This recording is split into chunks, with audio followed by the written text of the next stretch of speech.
satu cita-cita Indonesia emas 45 gitu 2045. Lakukan itu pakai pendekatan antropologi sosial gitu. Masyarakat Sidoarjo ini adalah masyarakat terbuka. Bisa dilihat semisal dari bangunan rumahnya. Galakkan literasi kembali. Membaca itu penting bagi kebutuhan membangun kognisi otak.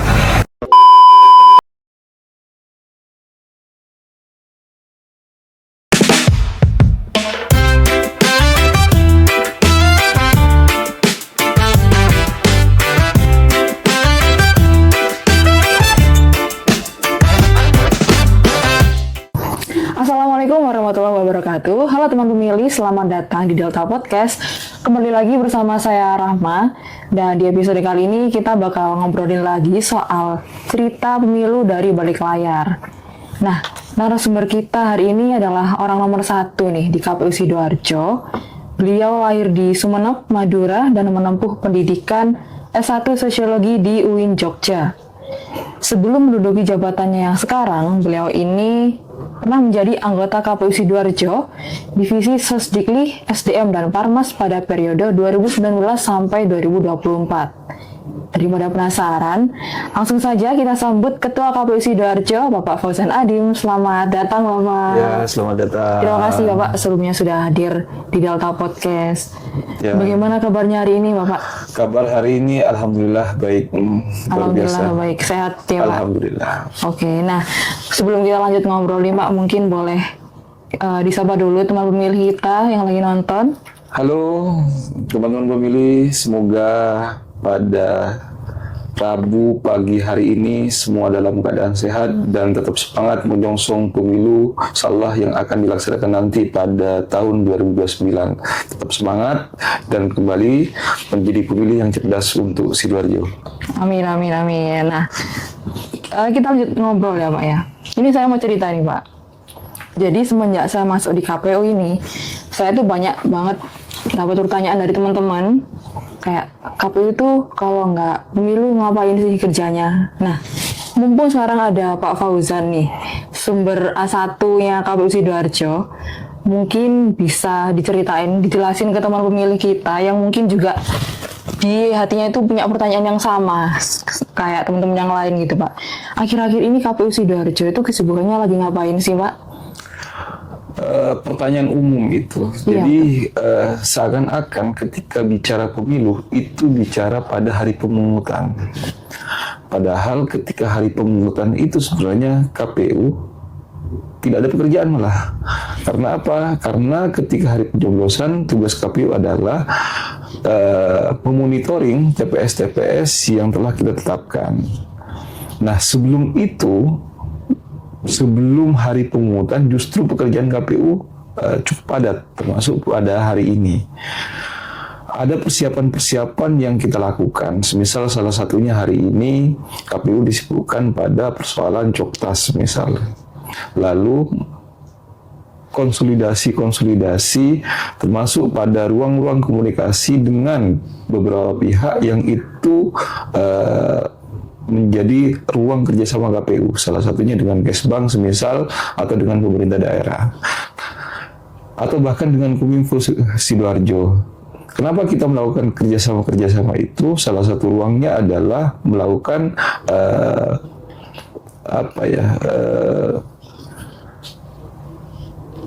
sosialisasi kepada seluruh masyarakat Sidoarjo bahwa khususnya pada pendidikan pemilih pemula, kita beberapa kali melaksanakan sosialisasi ke teman-teman SMA misal, atau bahkan teman-teman SMP, di mana kita melihat tenggang waktu yang selama 3 tahun 4 tahun ini, mereka yang hari ini semisal duduk di SMP itu nanti pada tahun 2009 mereka akan coblos.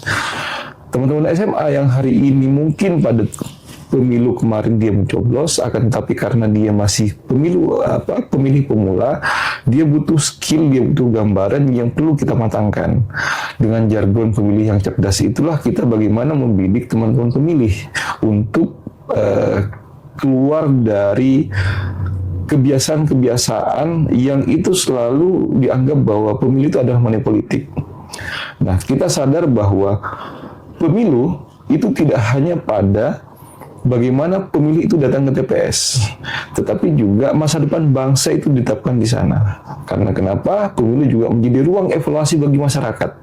Nah, ketika kita mendefinisikan bahwa pemilu itu adalah ruang evaluasi bagi masyarakat, maka masyarakat perlu memilah dan memilih mana calon-calon wakil mereka, karena bicara demokrasi bicara keterwakilan gitu ya.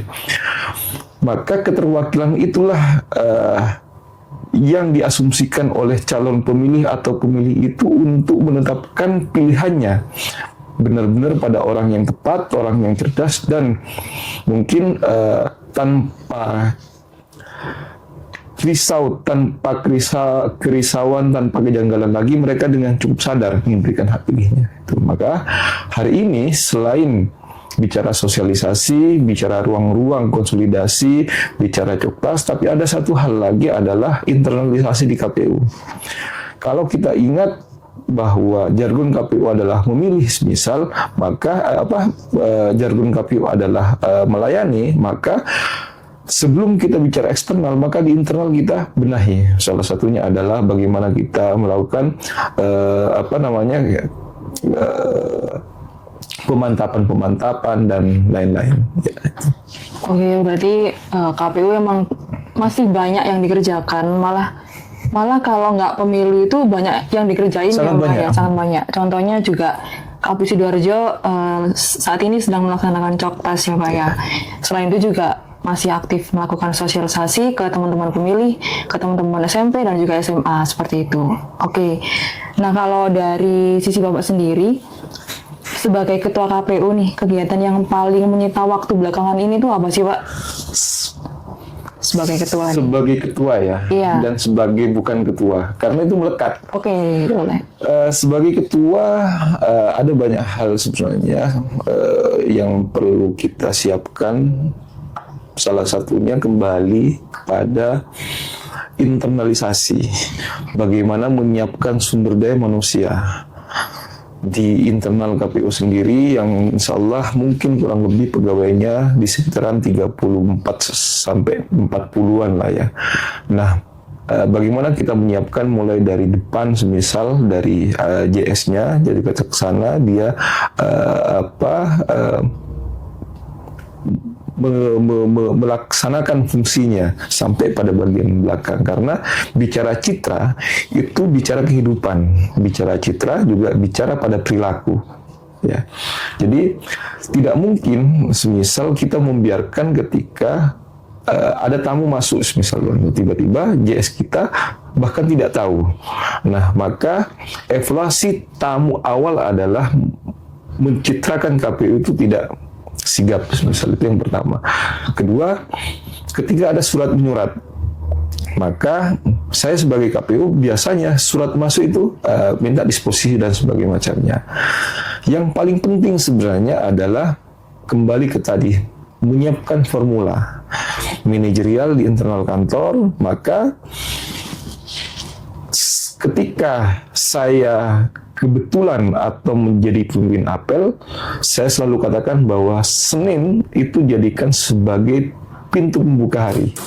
Maka saya tidak menghendaki satu orang pun di pegawai itu yang tidak masuk, ya, karena kalau kita ibaratkan Senin itu sebagai pintu, maka di Senin itu pula kita bikin kegiatan-kegiatan baik evaluasi maupun perencanaan seminggu ke depan.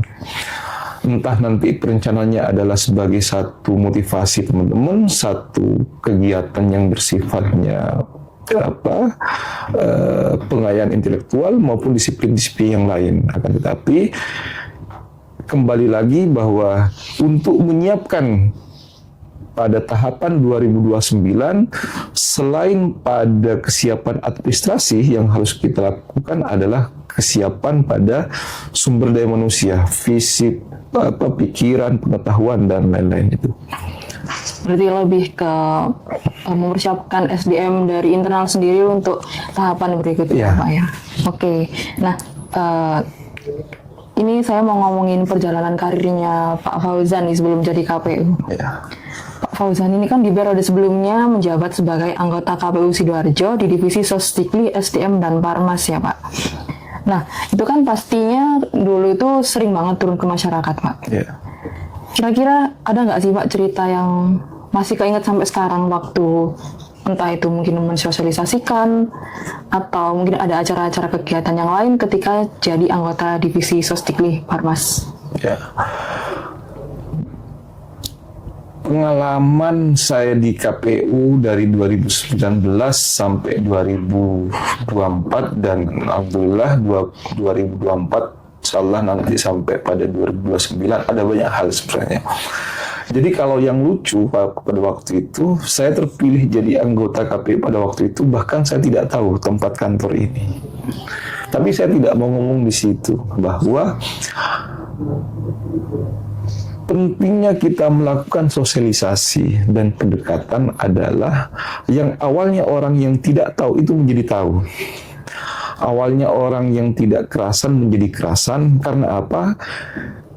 Karena di transformasi pengetahuan, karena dikasih tahu, gitu ya.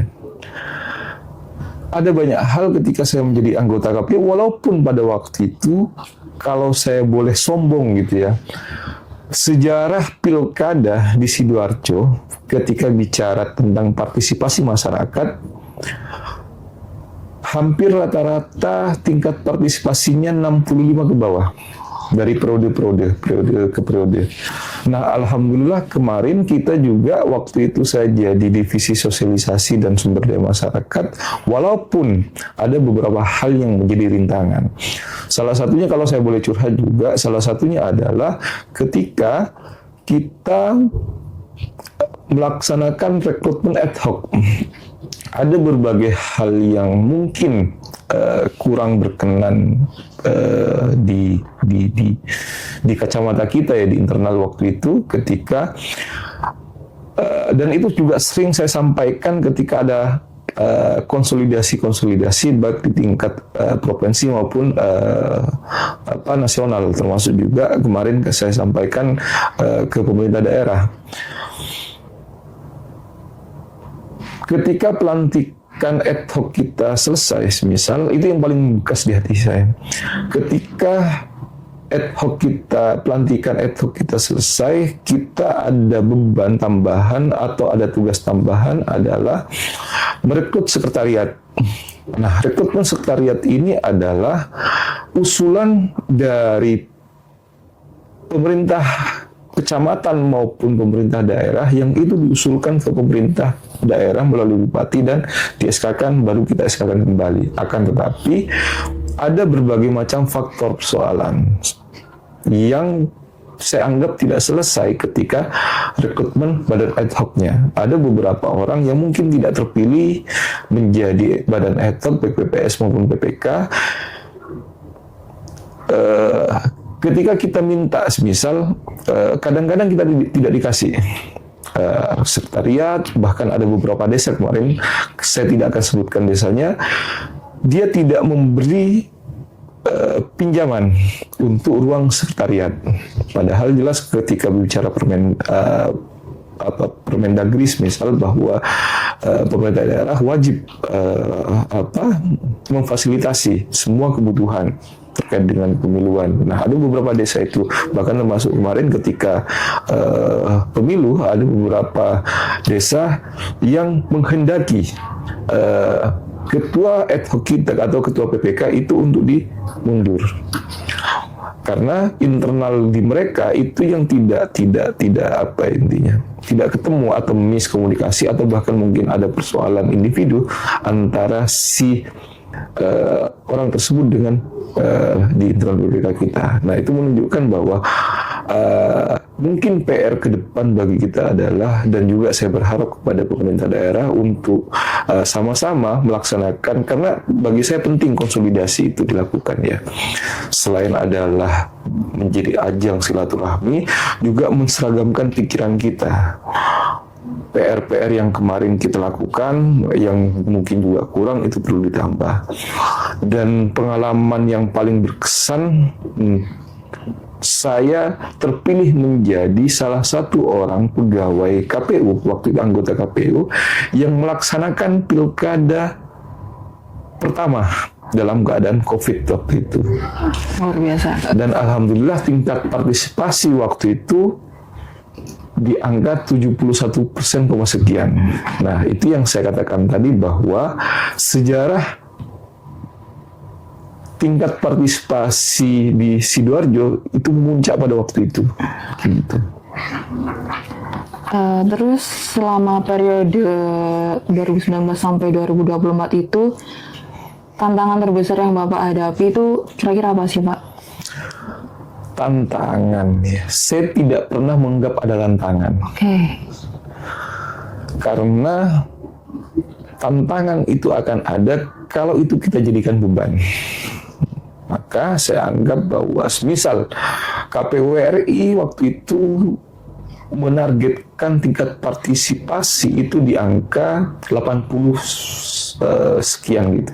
Kalau itu kita anggap sebagai tantangan, maka itu menjadi tantangan. Tapi kalau itu kita anggap sebagai salah satu target kita untuk melaksanakan itu, maka upaya-upaya itu akan bisa kita lakukan. Contohnya adalah kita kerjasama dengan beberapa pihak, salah satunya dengan giat melaksanakan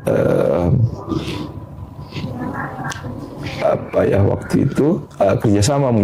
Kalau dianggap kerjasama, kalau dianggap sebagai satu bagian dari proses demokrasi itu iya, dengan semisal dengan wartawan semisal apa istilahnya waktu itu.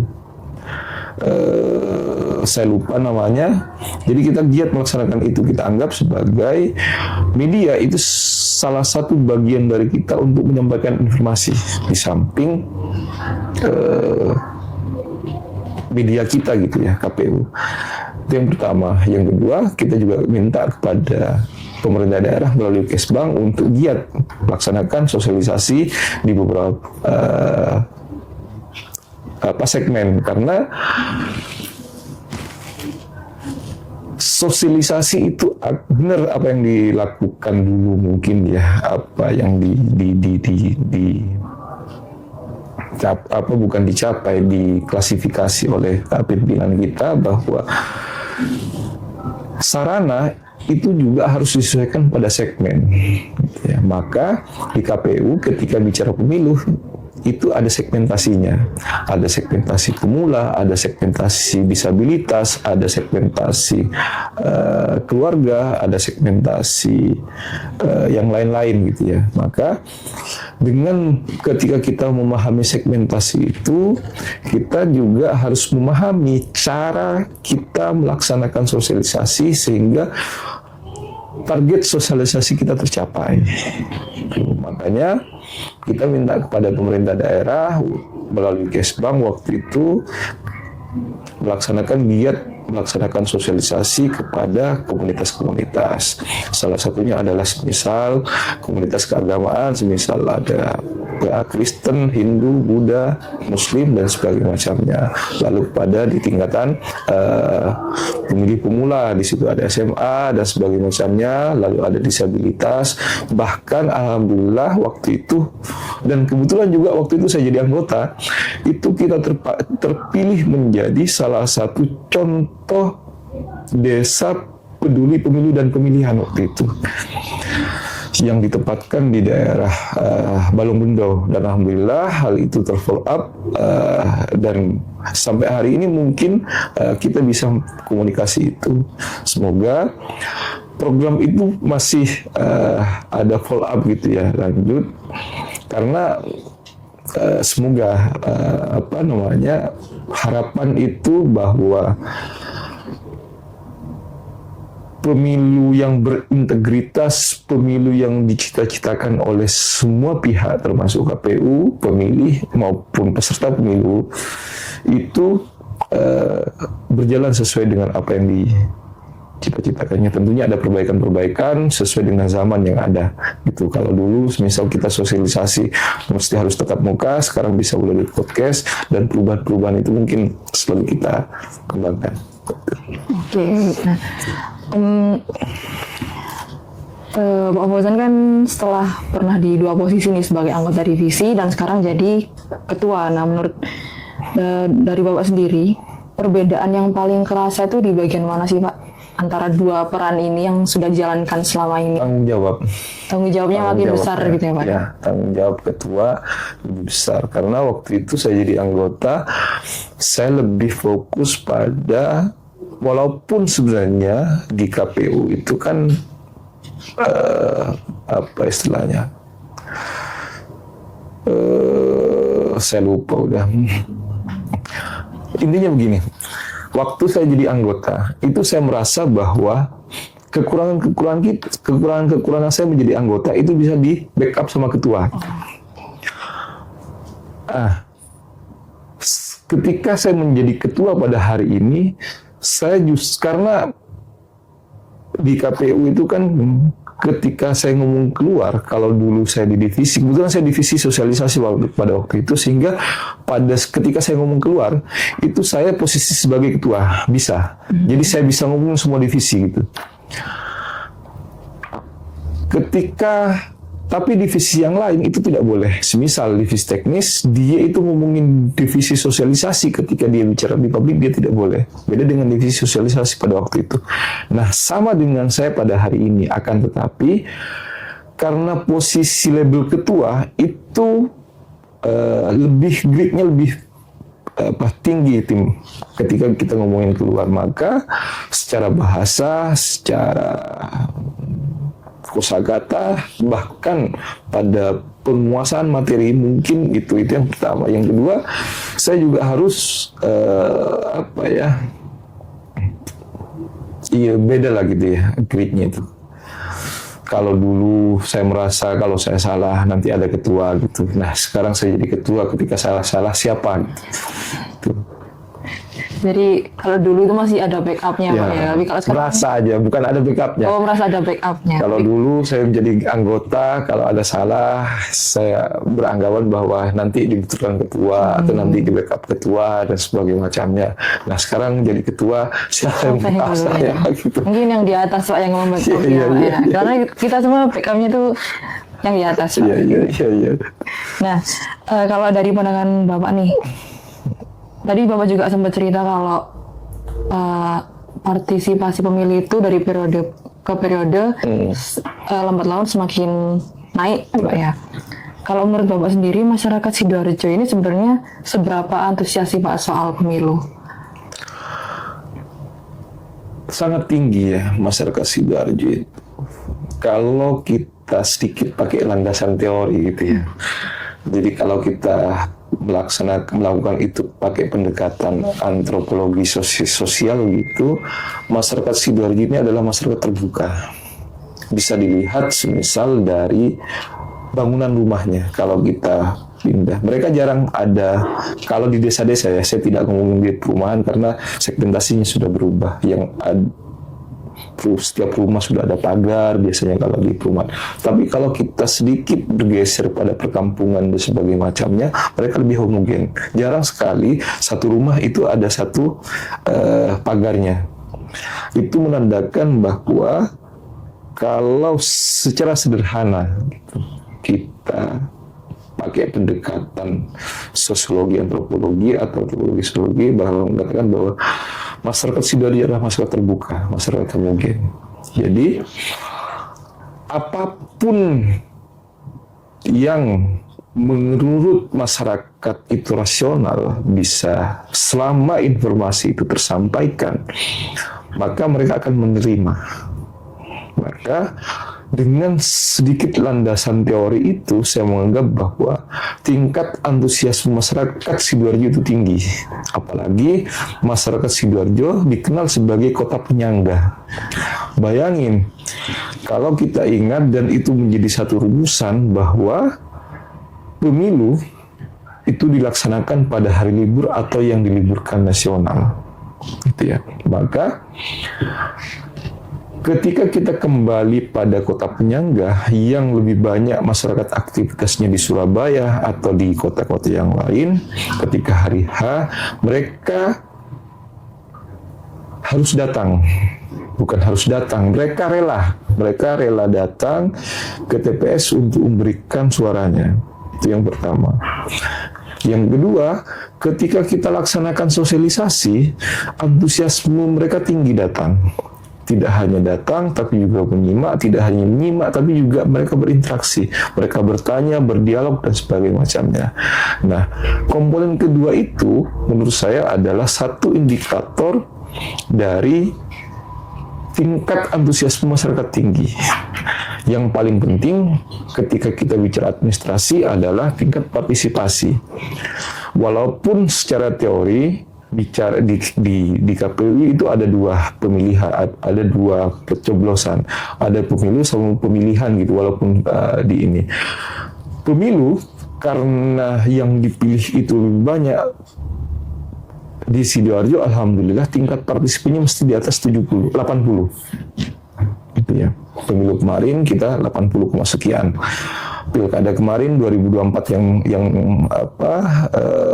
yang terbaru, tingkat partisipasi kita yang walaupun pada waktu itu hanya ada 2 kandidat gitu calon pilkada, itu juga tinggi dia di angka 70% sekian gitu. Nah, itu membuktikan bahwa tingkat penerimaan, tingkat rasional, dan bahkan tingkat keterbukaan masyarakat untuk menginginkan perubahan itu tinggi. Salah satunya adalah dengan datang ke TPS, dengan memberikan hak suaranya, karena bicara perubahan di tingkat daerah, bicara perubahan atau kemajuan suatu daerah itu pasti ditentukan lewat keputusan politik. Nah, itu yang menjadi salah satu mungkin yang dipahami oleh masyarakat, sehingga mereka sangat antusias. Berarti sebenarnya masyarakat Sidoarjo ini antusiasnya cukup tinggi ya Pak ya? Terbukti kemarin untuk pemilu itu partisipasinya 80%, untuk pilkada 70% sekian gitu ya. Nah, dengan antusiasme yang tinggi itu, Bapak sendiri paling sering lihat kendala apa sih di lapangan, Pak? Mungkin yang terjadi di pemilu dan pilkada kemarin.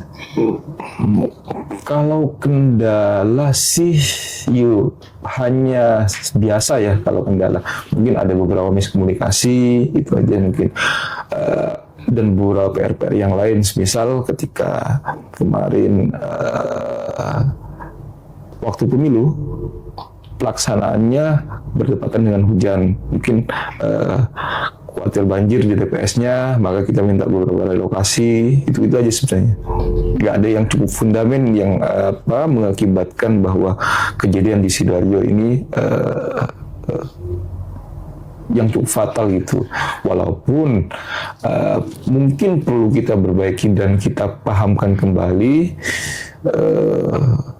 terkait dengan beberapa administrasi. Salah satunya semisal ketika orang luar daerah yang cukup jauh, yang beda provinsi, semisal mau nyoblos di Sidoarjo, itu dijelaskan bahwa itu tidak diperkenankan dan sebagainya macamnya, kecuali dia ada surat pindah pilih dan sebagainya macamnya gitu.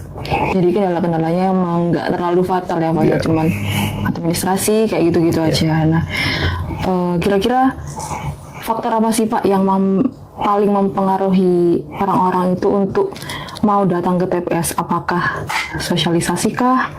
Atau situasi politik tadi yang nggak dijelaskan itu? Atau mungkin ada hal-hal yang lain? Hal yang paling mendasar adalah kesadaran mereka. Kalau mereka tidak sadar, bahkan sudah menolak dalam dirinya, seintensitas mungkin kita menyadarkan, melaksanakan sosialisasi, mereka tidak datang. Nah, maka pemilu itu, andaikan itu dijadikan sebagai satu kebutuhan hidup mereka, dijadikan sebagai satu kewajiban bagi mereka untuk hadir memilih calon-calonnya, maka itu kita gampang. Maka semoga mindset masyarakat ke depan agar penataan demokratisasi di Sidoarjo khususnya dan Indonesia pada umumnya itu masyarakat lebih welcome, masyarakat lebih membutuhkan, gitu ya. Ketika masyarakat butuh, maka masyarakat akan menilai, masyarakat akan mempertimbangkan, bahkan justru masyarakat akan aktif untuk ikut serta dalam kegiatan-kegiatan, baik kegiatan kampanye yang dilakukan oleh caleg semisal, atau kegiatan kampanye yang dilakukan oleh calon presiden semisal, kegiatan kampanye yang aktif dilakukan oleh calon DPD semisal, sehingga dia bisa memilah dan memilih benar tidak ini pilihan saya, khawatir tidak pilihan saya dengan sekian banyak kandidat yang ada. Nah, kalau sudah begitu, maka kualitas demokratisasi di Indonesia dan Sidoarjo khususnya itu akan meningkat. Maka kegelisahan terkait dengan money politik, kegelisahan terkait dengan hoax dan sebagainya macamnya itu akan menurun secara tidak langsung. Karena apa? Karena ada benteng di masyarakat sendiri, di calon pemilih sendiri. Maka kesimpulan saya adalah bagaimana masyarakat itu butuh. Agar masyarakat butuh, tentunya lewat kesadaran mereka. Jadi mau disosialisasi, mau gimana pun, kalau emang masyarakatnya kesadarannya kurang, itu juga percuma ya Pak ya. Jadi kesadaran diri teman pemilih juga itu penting banget nih. Nah, terakhir nih Pak, apa sih harapan Bapak untuk generasi muda Sidoarjo ini, terutama dalam berpartisipasi di pemilu kedepannya, dan mungkin sekaligus pesan juga buat teman pemilih yang lagi dengerin podcast ini Pak? Harapan saya, semalam saya diminta untuk jadi narsum ya di acara Kesbang Pol Jawa Timur. Di situ ada satu cita-cita Indonesia Emas 45 gitu, 2045. Untuk mencapai ke sana itu tidak serta-merta akan tercapai. Akan tetapi ada proses gitu ya. Salah satunya adalah generasi yang hari ini mungkin SMP, SMA di 2045 mereka yang akan menempati posisi itu. Nah, maka harapan saya adalah, pertama adalah pada persoalan pengetahuan. Pengetahuan itu menjadi kunci kita berperilaku. Pengetahuan menjadi kunci kita bergerak. Pengetahuan menjadi kunci lahirnya kebijaksanaan. Tanpa hal itu nonsen. Itu yang pertama. Yang kedua, generasi pemuda hari ini lebih aktif. Karena di era hari ini, kalau kita sering lihat di media sosial itu seringkali ada bahasa post-truth gitu ya. Jadi sudah tidak ada benar dan yang salah gitu.